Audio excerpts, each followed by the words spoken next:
host, Shelley Roberts. Myself, along with this series of fabulous speakers, are sharing what it means to be living powerfully from our own inner authority, which gives you wings to fly. I invite you to listen in on each of these conversations to get the most out of this event. It can be a game changer. One aha could literally change your life. In this free virtual series, you're learning how to connect to your inner authority and recognize and clear your inner glass ceilings so you can show up in your life in a bigger, more confident, and more empowered way. When you take it all in, you will walk away with the insights and action steps to powerfully create your own success and level up your life. Today, I have the pleasure of interviewing Karen Curry Parker. Karen Curry Parker is a best-selling author of multiple books, creator of the Human Design for Everyone training system and the Quantum Alignment System. She has been speaking, coaching, training, and podcasting on these topics for almost 30 years, touching close to 100,000 lives around the world. Her core mission is to help people live the life they were designed to live by discovering who they are, what they are here to do, and how to activate their potential and authentic life path. With degrees in both nursing and journalism, Karen began her work as a midwife and also launched her own publishing company. Upon the birth of her own children, she focused on coaching and educating parents. She then studied advanced energy psychology techniques such as EFT and belief point energy repatterning, as well as human design. She blended all of her training to create a new leading edge coaching training program called the Quantum Alignment System. She is currently pursuing her PhD in integrative health and working on multiple new books. Karen's work has been featured on Fox News, Bloomberg, Businessweek, CBS, ABC, and various radio shows and telesummits. Karen, I am so tickled and pleased to have you on the summit today. Thank you for joining us. I'm so excited. We've tried to do this a couple of times, so I feel like, third time's the charm. So I'm thrilled to be here. It is happening. It is happening. So I have to tell you the human design, when I was first introduced to it, was a little overwhelming because it's a little complex for those, but it's a huge self-awareness tool. And for me, it's been incredibly beneficial. So for the parts of our audience who aren't aware of that particular tool, do you mind giving a quick overview of what it actually is? Sure. So human design it's a personality assessment tool. So just like if you've heard of Myers-Briggs or DISC, or if you know your astrology, it's a tool that blends ancient and modern archetypes. So it uses the Chinese hexagrams, it uses aspects of the Hindu chakra system, aspects of the Judaic Kabbalah, astrology, Eastern and Western astrology, and quantum physics, giving you basically, just like with traditional astrology, a chart or a map. But what's different about it is this map tells you the potential of your life story. It tells you, most importantly, how your energy works, what you're here to do, and it's such a great tool, as you know from your own experience, that really helps people. Here's how I like to think of it. It's like you take all of these different assessments, whether it's numerology, whether it's Myers-Briggs, whether it's astrology, whether it's Enneagram, and you're like, yeah, that's me. But there's like this gap, like, okay, what do I do with that? If I know that this thing over here is me, I feel that inside of me, how do I get from where I am right now to that me that I know is really me in here? And I think that's really the bridge that human design brings, is it gives people a really powerful way to understand your energy, and most importantly, learn how to make decisions that are in alignment with who you really are. Because if you think about our life is just sort of the sum total of every decision we've made. This lets you start to make decisions that take you easily and kind of beautifully into alignment with the true story of who you are. I think that is so powerful. The self-awareness alone is pretty huge, but to know how to read your chart and understand how you're uniquely wired, that opens up an incredible amount of potential for growing into the person that you were meant to be, but also the understanding of what's holding you back from, making you exhausted, or what's, if you're not in alignment with your gifts and talents. How can you use the chart, by the way, to figure out the various success? Are there success markers on the chart? So there are not. I'm not going to say there are success markers in the chart, because I think that starts to set us up to think, oh, well, some charts are going to be more hardwired towards success, and some of us are over here being just regular people. And Yeah, I'm going to no, say everybody has the potential to be successful. Everybody, actually, when we look at the chart, if you look at that chart itself as a blueprint or a template for the human potential, we see through the chart that we are designed to be abundant, to be healthy, to be vital, to be in relationship with each other, to feel loved, to feel valuable, to have a purpose in life. Our blueprint is really quite breathtaking and beautiful. But I think what human design does that is so powerful and really kind of activates, if you will, the success markers, is it gives you two things. First of all, it teaches you who you are.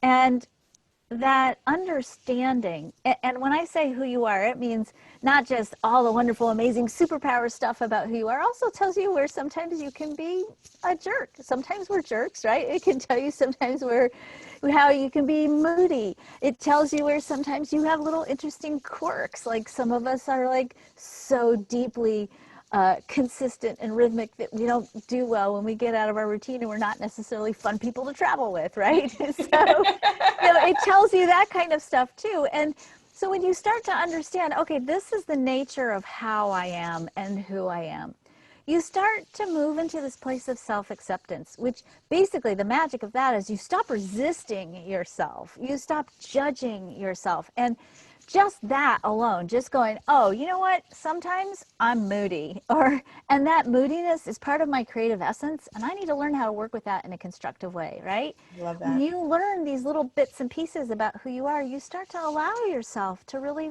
be that person and not fight it or judge it or resistance, which liberates tremendous amounts of energy, right?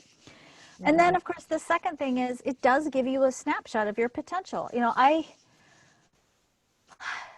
I have to speak into this because to me this is always the most profound part of human design, and it kind of weaves back to an experience I had with a client that I was doing a reading for. She was 75 years old, and I always talk about what I call the secret self. I think everybody has this secret self within them, this part of themselves that they hope is got something special to do in the world, and they hope has some kind of superpower, and they hope is something really beautiful, and they try, I think, a lot of times over the course of their life to try to bring that out. But oftentimes, especially because we start off our lives as children, and then we're kind of vulnerable at the very beginning of our lives, and we're first kind of getting our training wheels into discovering who we are. It's not always safe.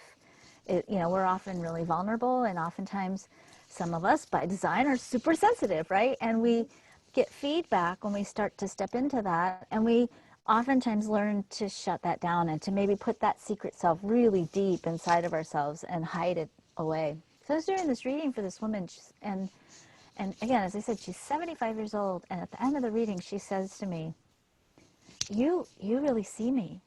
She says, I have been seen for who I really am for the first time in my life. Oh, And, I was glad she had that experience, and at the same time, just sort of like, oh my gosh, how can you go through 75 years of being alive and not ever really feeling seen and validated? So that second thing that it gives you is not only self-acceptance, it starts to show you who could you be if you could let yourself really be who you are. It starts to give you the vocabulary for a story that has the power to, because it's so aligned, to call you forward into the true life, the true expression of your potential that you're designed to be living.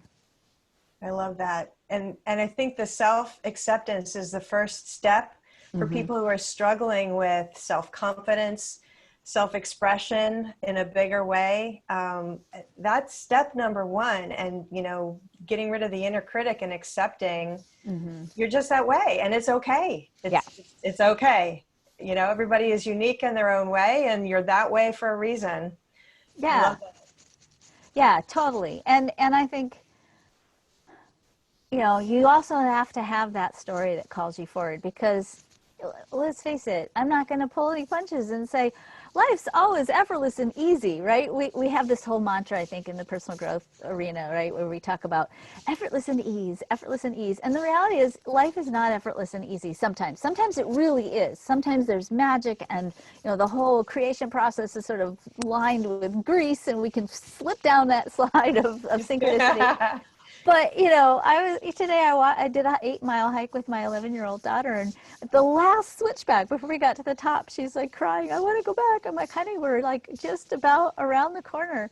And that call to be at the top of the mountain was strong enough to get her up that last switchback, right? And that's sort of a great metaphor for life. You got to have that thing that's going to get you past that last switchback when you're like, "Okay, forget it, I'm going home," right? And that story of who you are, when it's really true, when it's really aligned, it does give you an extra source of energy that helps you break through, like those self-sabotage patterns that we have sometimes, those places where we settle for less than what we want, where we compromise our story because we think it's not possible, or there's something that's just not juicy enough in what we're doing, so it fails to call us forward and give us that extra zest to get through the last switchback on the mountain. Yeah, for sure. So if we're not living in alignment with who we truly are energetically, what happens? How do we experience that? It could definitely look like self-sabotage, but how else does it show up in maybe blocking our way forward or our expression in the world in some way? I'll say that the number one thing that I find that happens to people when they're not living true to themselves is they burn out. And burnout is, first of all, it's at an epidemic level. And I actually am getting ready to do a TED Talk about this fall. So I surveyed my list recently, just kind of went through, because I wanted to see how many people are like really feeling burned out. And I did a survey. I issued the survey to about 20,000 people. I got about 1,000 results, which is a lot. And it's not a scientific survey. It's not statistically valid. This was just me being curious. But what was so fascinating to me is that in that survey of 1,000 people, 87% of them reported themselves as being burned out. Now that's above the national reporting level. The national reporting level is 64%, but it's a big enough problem that the World Health Organization actually now classifies burnout as a medical diagnosis. Wow. I think what happens is, have you ever been to a costume party or a masquerade where you have to hold up a mask on a stick, right? They look so lovely, those beautiful masks, and we're all at the party with these masks on. But in reality, by about 7:30, after you've been there for 10 minutes, you're like, "Oh, forget it! I'm not walking around all night long with this mask on." Right? Your arm gets tired, even though it's made out of paper. And so, I think that part of what happens with the burnout is we get tired trying to be someone we're not, or trying to settle, trying to squish ourselves into a box that doesn't really fit who we are. Meet other people's expectations. Totally. Yeah. If you're saying no when you want to say yes, if you're saying yes to something you want to say no to, that actually costs you energy. It takes effort to resist what you really want. And at a certain point, and I think part of it is we're so deeply conditioned that this is okay and it's normal, right? We tell ourselves things like, well, when I retire, I'll do my bucket list. And this isn't just the bucket list. The bucket list is like a big, obvious one. This is the little things like saying, no, I really don't want to go out tonight. Or, hey, I'm really comfortable here in my pajamas today. Or, no, I really don't like it when you make a joke about whatever you're making a joke about. I feel demeaned. All those places where we compromise our truth cost us energy. And if your life is comprised of all these little places where you've been like, all right, well, I'll just settle for this because what I think is possible for myself maybe isn't true, or what I really want for myself can't happen, it's impossible, then we settle and we spend our energy putting on a mask, holding up the mask. So the chart can help, based on understanding of how you're energetically wired. It can help you to stay honed in on your true essence so that you maintain your energy levels, but also decision making, right? There's a way that it can tell you your best way of making decisions. Can you delve into that a little bit? Sure. So in traditional human design, there are 5 energy types. each one of those energy types has a different life purpose and a different decision-making strategy. When we start living true to our purpose and start making decisions in the way that's right for us, then, as I said, you start to make these little incremental steps towards being more fulfilled and more aligned with your authentic self, and you save energy. So the first type is called the manifester. Manifestors are approximately 8% of the population. Manifestors have a direct connection to inspiration. In fact, their connection to inspiration is so direct that it's often nonverbal, which means if you're a manifestor type, you have this internal nonverbal creative flow that kind of moves through you. And when the internal timing for you is right to go do something, you just go do it. You're supposed to just go do it. But there's a little bit of a trick for the manifestor types, because when manifestors just go do it, what happens a lot of times for them is people who aren't ready for the wave of energy that the manifestor brings. And so oftentimes people will get angry with the manifestor, or because they're like uncertain, like, what are you doing? They'll try to stop you, or they'll try to ask you if you need help. And the minute you have to translate what you're doing when you're a manifestor into language is the minute you lose connection with that creative flow. Oh, wow. And so you don't get to follow that creativity and that initiating energy that you have that actually, in a lot of cases, sets into motion other opportunities for other people. The second two types, I'm going to kind of put them in one category temporarily. The second two types are called generator types. They're the most common. Generators comprise about 70% of the people on the planet. If you are a generator, you are here to find your right work in the world, or I would say your right work in the world is going to find you. And when when that work finds you, and you go, oh, this is that thing that I want to do, that's mine to do, that's my calling, my work, then that energy of being engaged in that right work sustains you and energizes you and vitalizes you and actually gives you a life path that allows you to serve that work through a masterful dedication and through mastery and self-expression. So the generator types make decisions. It's actually really easy to be a generator type, even though they always think it's not. Basically, if you're a generator type, it means that you wait for signs and clues and cues from your outer reality. Any of you who've been following signs or looking for signs or waiting for confirmations, or if you get an idea and your spirit, you're like, okay, spirit guide, show me a sign, right? Or, okay, angels, show me a sign, whatever your sign creating mechanism might be. For generators, that's the perfect way to know you're on the right path to making the right decision. So anytime something's showing up in your outer reality, whether it's a sign or somebody saying something or you see something, anything that triggers that excitement in you, like, I want to go do that, that's how you make a decision as a generator. So, and that's a generator sound. Are you a generator, Shelley? I'm a manifesting generator. There you go. See, that was a generator sound. So generators make sounds because they have this sort of internal, juicy, sort of gut level feeling when they hit something that feels good and right and sweet. And that feeling level is a lot of what guides the generator process. So the trick for the generator types is getting out of your head, because the head is like, oh, I should be doing this, I should do that, I should do this, right? And going, what feels right? Yeah. Where is that right? Where's that clue and cue that's kind of showing me where's the right way to go? I had to learn that. It was very much up in my head. I had to learn that very aspect. There's definitely some practice involved with that, but the decisions that come out of it are so expansive. Totally. They're not what your head would have come up with. No, absolutely. And I would say if you're a generator type, like the first year or two when you're practicing being a generator, your brain will be on permanent freak out. Your brain will be saying, what? Wait, what are we doing? What are we doing? So totally. So the first generator type is called a pure generator. Their process is a little bit more streamlined. It's kind of slow and steady. It doesn't have a lot of complex moving parts in the way the second generator type does. That's you, Shelley, and me too, manifesting generators. Manifesting generators have a little bit of that manifestor energy as well as the generator energy. They still have to wait for signs, but they also have that internal nonverbal creative flow. And so oftentimes for the manifesting generator, they're sort of moving in alignment with that inner flow and having to stop. And I always tell people in my house, don't put anything in the doorways because I gotta move. When I need to move, I need to move. And if you've got stuff in the doorway, I'm gonna get frustrated with you. So keep the doorways clear because I gotta follow my flow when it happens, right?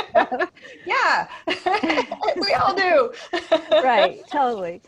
The fourth type is called the projector. Now, projectors are actually kind of my favorite type. Projectors are approximately 20% of the population. Projectors have a very unique role. They are here to manage and guide and direct others. So the projector is that person in your family that's always going, oh my God, really? Really? How many times have I told you this and you're still not listening to me? That's the classic projector, right? So when you are a projector, it's like I like to call projectors human sheepdogs. It's like they know how to herd and guide humans, right? They're really really good at it.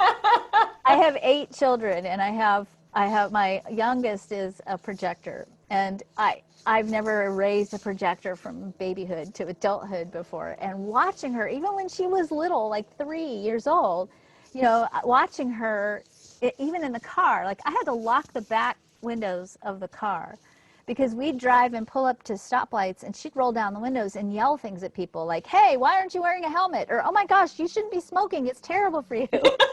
And I'm like, oh, honey, you need to wait because this is the thing about projectors. Projectors absolutely can manage and guide everyone. When you're a projector, you look at the world and you're like, I know exactly what they need to do to make things right. My 11-year-old says, please listen to the projector. I know what I'm talking about, right? But the thing about a projector is if you are a projector, first of all, your energy is incredibly precious. You don't have the same quality of energy as a lot of people, so you're much more vulnerable to burning out faster. The second thing is you're not here to manage and guide everyone, even though you can. You're here to manage and guide the people who are ready to receive your wisdom, which means if you're a projector, you owe it to yourself to hold on to that wisdom until people ask. So when projectors are living true to themselves, they're here to wait for invitations or recognition from others. And those invitations don't often come they don't come that often. They are oftentimes, sometimes 2 and 3 years apart. It's the big invitations. They're here to wait for invitations to marriage and work and right job or living in the right place. You're not here if you're a projector to be invited to go do your laundry or to go get gas in your car. You don't have to wait for the little things, but the big things for sure. The last type are kind of our shiny unicorn in the human design world. We call these reflectors. Reflectors are less than 1% of the population. And when you're a reflector, you are here to reflect the health of the community that you are living in. Your job in the world basically is to live as a barometer for how well everybody else is doing, how conscious are they, how evolved are they. So reflectors have this unique job of sort of showing us through the amplification of our own energy, our collective energy, how are we doing? Are we okay? What do we need to work on? Where are we? How is our story playing out collectively? So that's a unique role and a reflector because they do take in and process so much external energy through their energy field.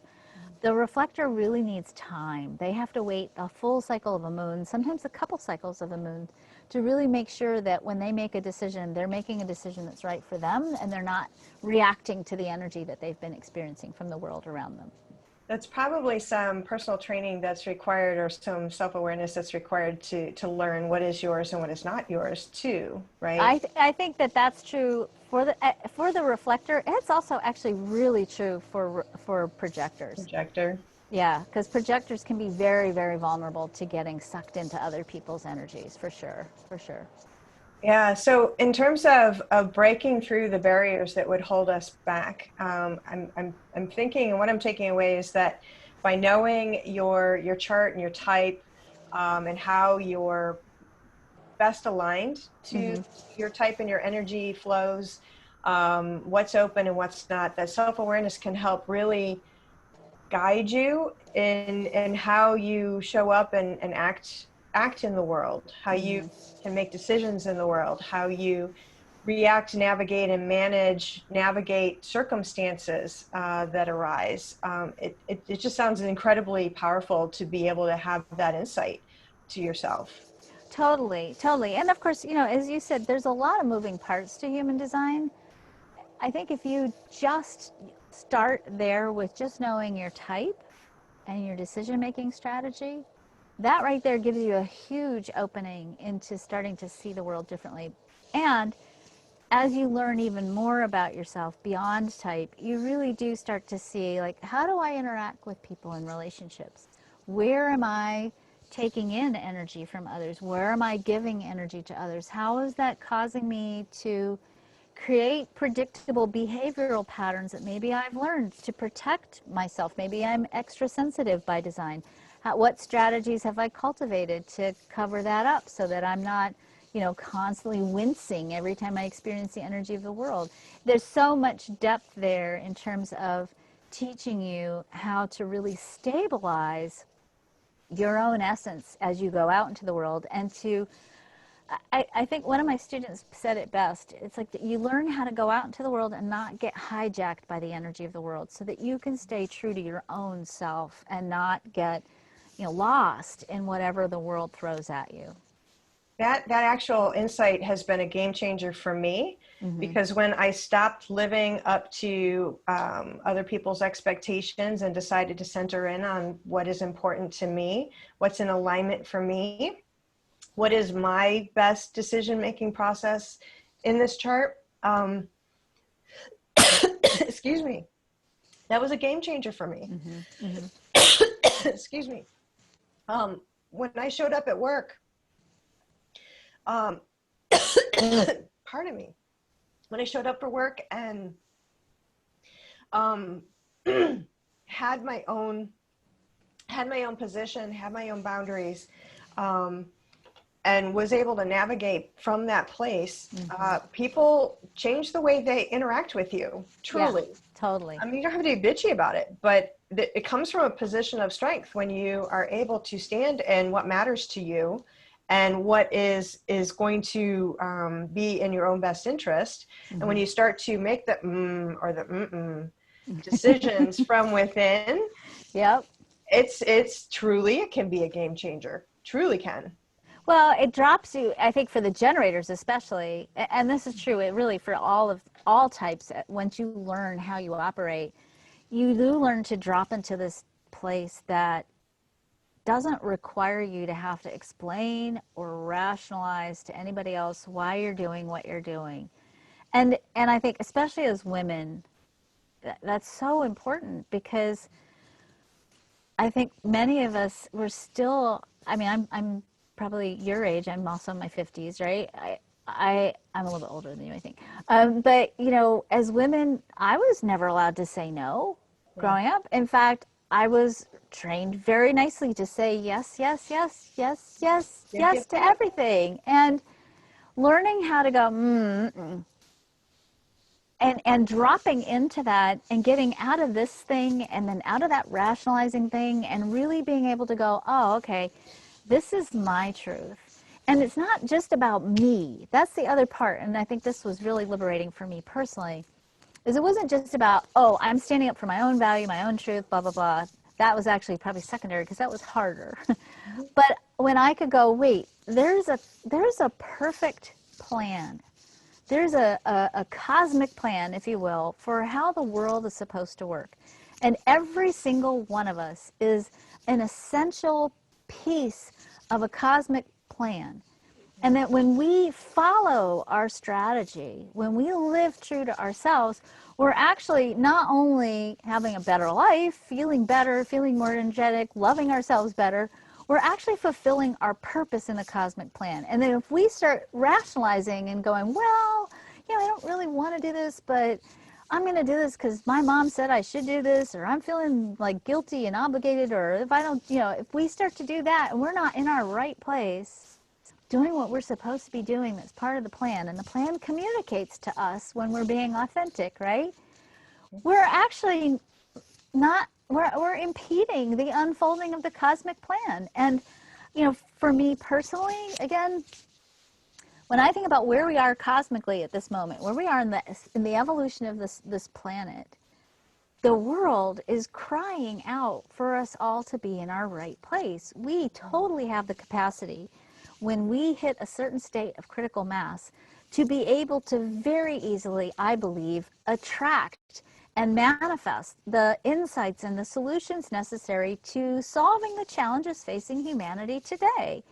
But if you were designed to find parts of those solutions, if that's your life path, and you're not there because you were too afraid to say no over here, and now all of a sudden when that space opens up for you to be in your right place and you're not there, that makes a hiccup in the plan.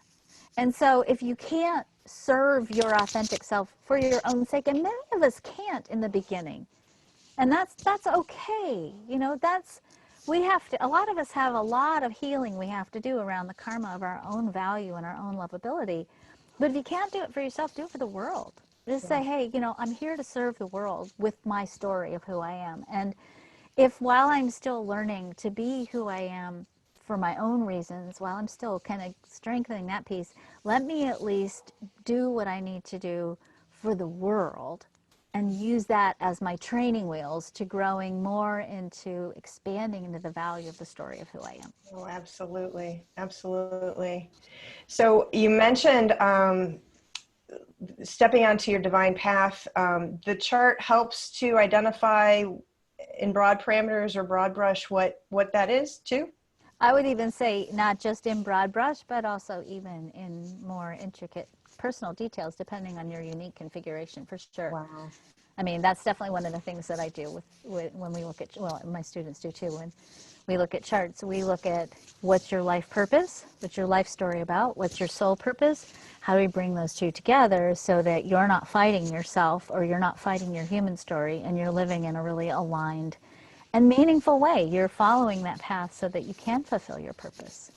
I think that alludes to, and that's pretty amazing, that there's actually a tool available that helps to give you that kind of insight so that you can step onto that path with confidence and know that if you're in alignment with it, that it will be fulfilling. That's the nature of it. You had said it before, we're built to be abundant, right? I think I just have to go down a little bit of rabbit hole for that, because that's one of my favorite kind of beefs, if you will. It's not beef, but you know, I think sometimes people have this story that like, oh, I'm going to find my life purpose and it's going to be so hard. It's going to involve like all this sacrifice. It's going to be like being on a diet, but worse, right? And, and I'm like, you know, the thing is when you live in that purpose place, when you find that peace, again, like I said earlier, that's that call that makes you jump out of bed in the morning and explore, like, how can I express myself more? How can I be more of who I am? And it's exciting and it's innovative and it's energizing and it's delicious and it's not hard. And I think we are so trained to think that, oh, I'm going to have to be a martyr to my life purpose. You know, Joan of Arc is dead. Martyrdom is very finite by definition. So let's not do that. We're moving into the quantum era. Let's live in infinite reality, right? And let's fulfill our purpose. It's actually easy and fun and makes your life so much more enjoyable. Oh my God, and who doesn't need more enjoyment in their life? Right, totally. But I'll tell you, the biggest challenge I have with my coaching clients, and this cracks me up, and it's not funny, but it's funny, is I have to tell them over and over again, it's okay to do what you want. It's actually okay for you to go do the things that are fun and feel good.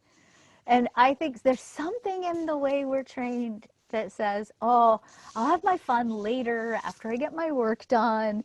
And I just want to invite everyone who's listening to explore, what if it all could be really fun? What if being in alignment is juicy and it's not hard? In fact, it's way easier than trying to carry around the stupid mask for the rest of the evening, right?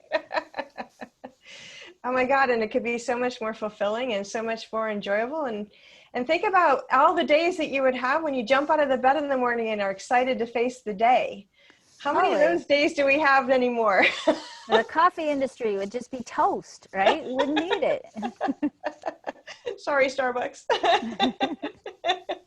I know when I stepped into that place, the inner critic died when I did.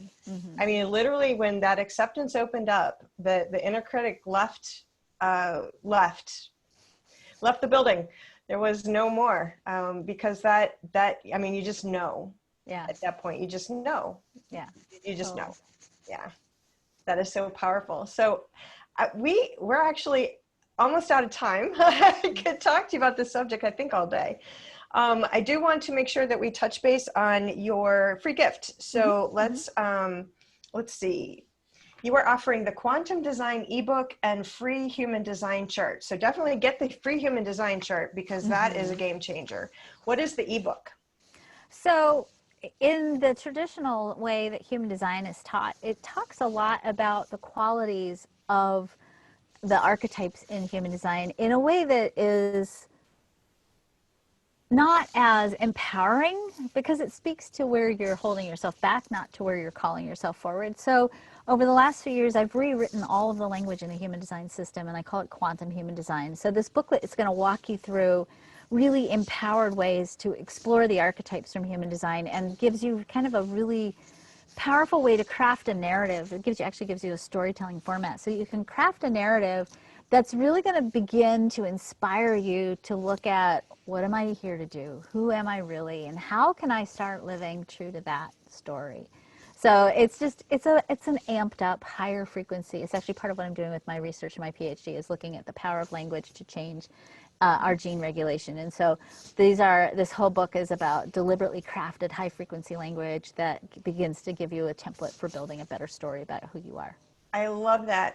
When I was delving a little bit more deeply into the gates that are in alignment with the I Ching and the energy of the I Ching, I was actually looking up the various energetic archetypes in the I Ching, and I was noticing that it was because I Ching is so ancient and based on ancient China, that it had a very Chinese cultural undertone to the way things were explained. And so I'm like, I don't relate to the energy this way. Yeah. And so I love that you're updating it and making it more expansive and less culturally biased, maybe. That's amazing. Thank you. Yeah, thank you. It's fun. And I think all of you, I hope my intention is that you'll find a bigger perspective on why you're here and what you're here to do through the language that we use. Yeah.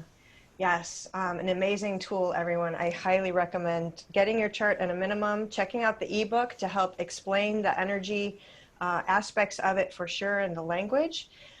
Thank you for offering that to our community. I think it's going to be amazing. It's a game changer. I can't say it enough. I know our audience will want to check that out right away. And for our audience, I have provided the link in the Summit Speaker Replay page and also on your announcement email for the interview today. So you'll have that in two places and definitely check it out. So Karen, thank you so much for joining us today on the Summit. It was amazing to have you. Thank you so much for having me. It was so much fun. I appreciate all of you and thanks for listening. For sure. And thanks for joining us in the cabin. Oh, Where are you calling us from? It's far northern Wisconsin. Oh man, she's in the woods for sure. So for our community, thank you. I think we had pretty good internet too, so that's awesome. Yep. For our community, be sure to look for our next interviews in your inbox. You'll have access for a full 7 days after each interview is released, so be sure to visit the replay page, and the link can be found in your interview announcement email as well. And we'll see you in the next episode. Until then, shine your light into the world powerfully and in your highest expression. Thank you. And take care, Karen. Thanks for joining us. Thank you.